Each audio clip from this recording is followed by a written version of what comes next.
Amis pêcheurs à la mouche, bonjour. Je viens de finir ma session de pêche en nymphe sur une rivière à herbiers et c'est parmi mes profils préférés, donc je voudrais vous faire une petite vidéo à propos de ces profils très difficiles de rivière à herbiers. Avant toute chose, maintenant dans mes vidéos, je vais vous promouvoir des guides de pêche parce que moi, mon métier, c'est celui de monter des bonnes mouches à l'atelier et j'ai pas le talent des guides de pêche français que je vais vous proposer. Donc beaucoup parmi vous me demandent des guides de pêche. Donc je vous présente maintenant deux guides de pêche dont je vous ai déjà parlé. Donc si vous êtes plutôt basé dans le sud, tout ce qui est Limoges, la Dordogne, Argentat, la Touvre, Angoulême, je vous conseille vraiment Vincent Abbayon. Très grand pêcheur, une vision exceptionnelle. Donc il vous guidera en pêche à vue, en pêche à l'indicateur, en pêche en sèche. Mais voilà, je fais une vidéo ici sur la pêche à vue. C'est bien sûr vers ça que Vincent préfère aller. Donc n'hésitez pas à le contacter, il est aussi spécialisé dans les Balkans. Et puis Florian Boucaud, qui est basé dans le nord, nord-est, vers Dijon. Il a un magasin de pêche, Instinct Pêche. Donc Florian, c'est quelqu'un que j'apprécie beaucoup. C'est quelqu'un de très posé, de très cultivé dans la mouche, vous verrez. Excellent monteur de mouche, excellent pêcheur, surtout en nymphe à vue. Et Florian, il pourrait vous guider dans toute la partie nord. Et aussi pourquoi pas les Balkans, mais c'est vraiment l'Espagne aussi, sa spécialité sur le Léon. Donc voilà, je présente maintenant des guides de pêche français pour les promouvoir. Ils pêchent avec mes mouches de pêche. Moi, mon métier, c'est de rester à l'atelier. Et pour le coup, comme je suis aussi passionné de pêche à la mouche, mais pas aussi bon que techniquement, moi je vais vous expliquer un peu mon point de vue sur la pêche de ces sublimes rivières à herbiers.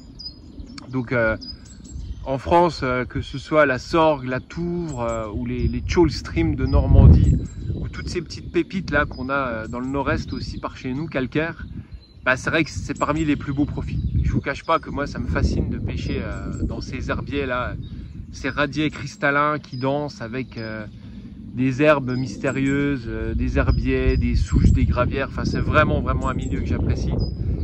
C'est magnifique, mais c'est très difficile à pêcher. Il y a un petit peu de vent, ne tenez pas s'il y a du vent, ça fait partie de la vidéo, hein, on est à la pêche.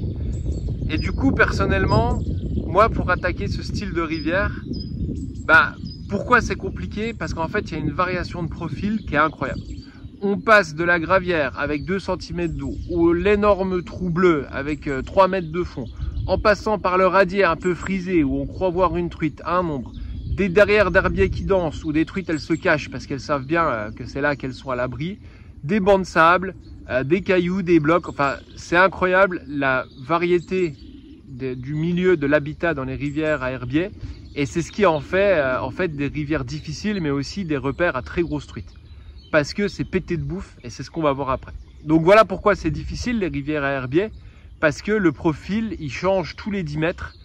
Il y a beaucoup de micro-courants, c'est très compliqué derrière les herbiers, donc c'est très intéressant à pêcher en nymphe. Alors mon premier conseil, c'est de pêcher ce genre de rivière en sèche.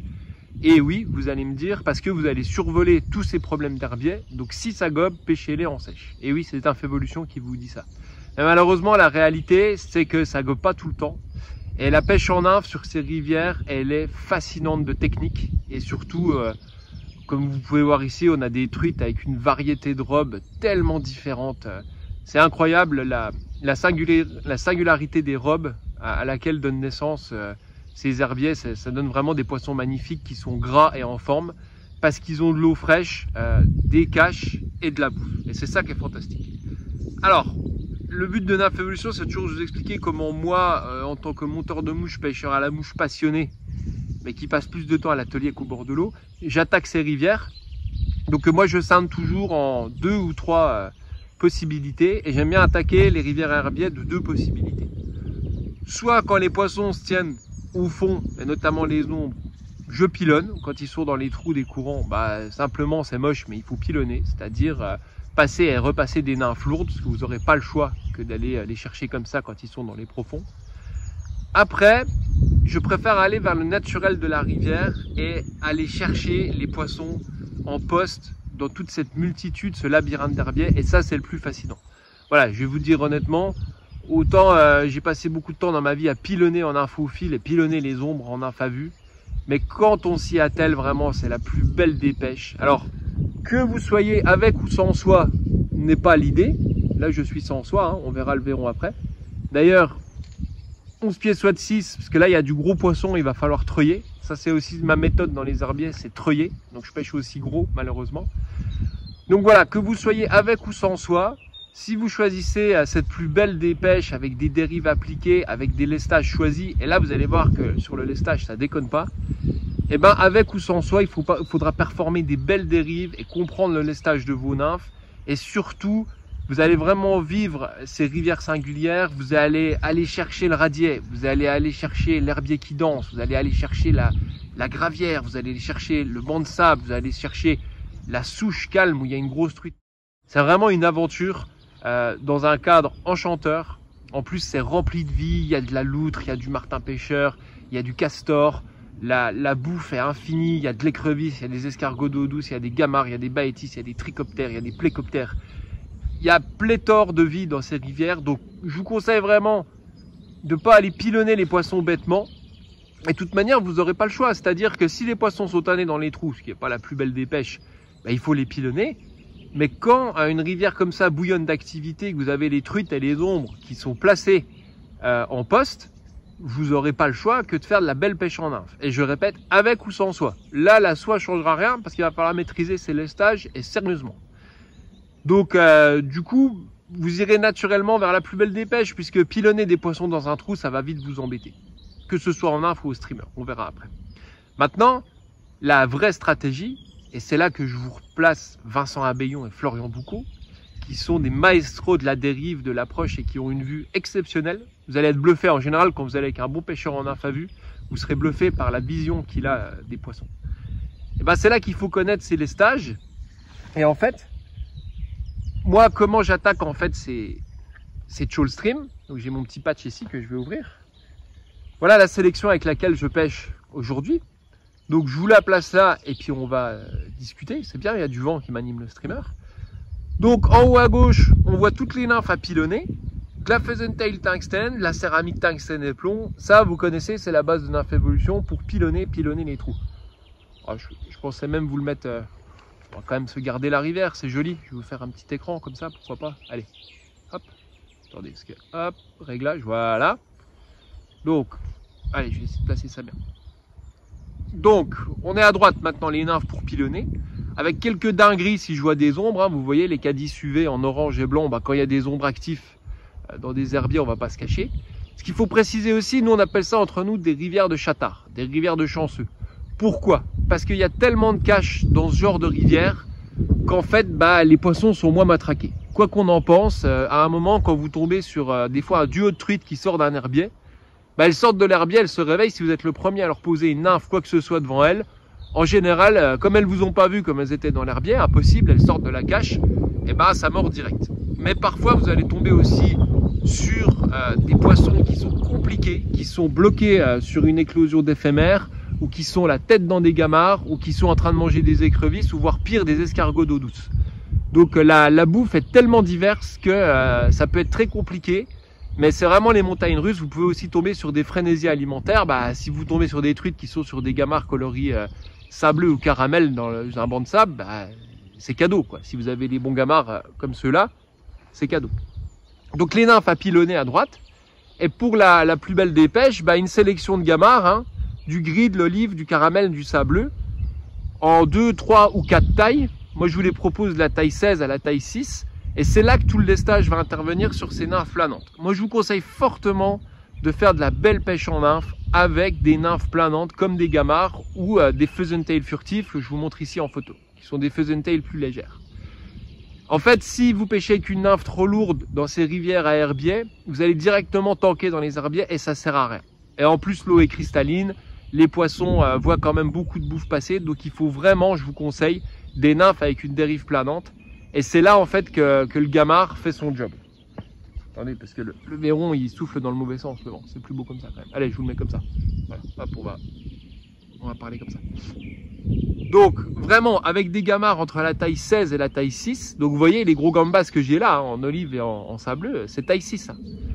Et ben ça pêche, des choses comme ça. Il y a des gamards énormes dans les rivières à herbiers. Et surtout, le gamard, je vous l'ai déjà dit, il a un effet serpillière, il plouque pas.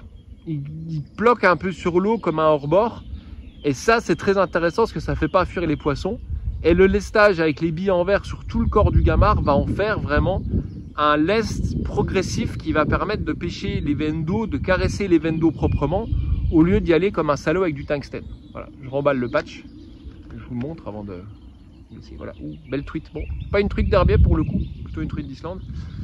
Voilà, donc moi je vous conseille fortement d'aller vers une belle pêche avec des nymphes planantes, donc du léger. Alors il faudra du tungstène parfois, je dis pas, mais vraiment les gamarres dans les veines d'herbier comme on voit derrière moi, ça coule tout doux, c'est vraiment la bonne descente. Voilà. Vous demanderez à Vincent Abbayon ce qu'il fait sur la Touvre avec mes gamarres. Petite photo en exemple ici. Voilà, donc il pêche mes gamarres largement mieux que moi parce qu'il a une maîtrise de la dérive incroyable et une vision des poissons incroyable, c'est simple. Voilà. Donc du coup, voilà, je vous ai fait le topo, moi comment je vais pêcher les rivières à herbier. Mais ce que je vous ai pas montré, c'est mon petit bonus du jour qui m'a permis de prendre ma belle truite. C'est le fameux verron, parce que vous savez que je spécialise dans les streamers légers. Donc ici on voit la queue, et regardez qu'elle est très mobile dans l'eau. Je vous propose ici une vidéo aussi où il nage dans l'eau. Donc vous voyez la mobilité du marabout qui travaille tout seul. Voilà, donc ce verron léger, ce qu'il faut comprendre, alors je vous répète, hein, moi 11 pieds soit de 6 hein, dans les rivières à herbier, parce qu'il faut treuiller. Quand les poissons ils tanguent sous les herbiers, bah, faut les treuiller. Là pour le coup avec le verron je suis en 22 centièmes pour vous dire. Après en nymphe je pêche un peu plus petit. Mais je vais vous le montrer autrement le verron. Donc, attendez, je range la canne. Ce que je veux vraiment vous dire à propos de ce verron, on en revient à la même chose. Si vous voulez pilonner, que ce soit en nymphe ou au streamer, vous pouvez. Vous pouvez prendre un chabot de 2 grammes et pilonner, jiguer entre les herbiers, mais je vous le dis honnêtement, il vaut mieux aller pêcher au leurre, vous serez plus productif. Maintenant, si vous allez sur des nymphes planantes, il vous faudra aussi des streamers qui sont planants pour pouvoir pêcher tous les profils. Et vous voyez le marabout qui danse au vent là, bah, comme il est mouillé en vidéo, comme je vous le remontre ici, il a une nage qui travaille tout seul. Donc vous pouvez le pêcher en inerte, vous pouvez le pêcher à jiguer, vous pouvez le pêcher à tout ce verron. Et comme il est avec des matériaux neutres, mat, qui sont vraiment très sobres, bah, ça n'a rien à voir avec les leurres qu'elle voit tous les jours. Donc vous avez vraiment quelque chose qui ressemble à un verron très discret, très furtif, qui n'est pas clinquant avec des reflets de partout. Donc je vous conseille fortement d'avoir le verron en complément pour le pêcher. Bah, de toute façon, il y a tout le temps des verrons dans la rivière à herbier en général. Donc voilà le complément. Donc je pense qu'on a fait le tour. Vous avez compris comment j'attaque les rivières à herbier. Quand les poissons sont tannés au fond des trous, bah, comme partout malheureusement, il faut les pilonner avec des nymphes lourdes et du tungstène. Mais je vous conseille vivement de parcourir ces espaces féeriques. Franchement, c'est féerique d'observer tous ces courants, les herbiers qui dansent et de trouver les truites en poste. Et puis vraiment, de les attaquer. Soyez alignés avec la nature, ayez une gamme de pheasant-tail légères comme les pheasant-tail furtives en 6 lestages ou des gamarres en 3-4 lestages pour vraiment faire des dérives en fait planantes. Je pense que c'est vraiment la clé, vous voyez, dans ces herbiers derrière moi, de faire ça. Voilà, je vais vous laisser là-dessus. Je vais peut-être remettre un petit coup de pêche pour voir ce qu'il prend. Voilà, j'espère que vous avez compris pour cette vidéo. N'oubliez pas les 2 guides de pêche que je vous propose. Moi, je fais pas de guidage, je fais des bonnes mouches de pêche. Quand on veut tout faire, on fait plus rien. Donc Vincent Abbayon dans le sud, Florent Boucaud dans le nord-nord-est. Et puis bonne pêche à vous et à bientôt.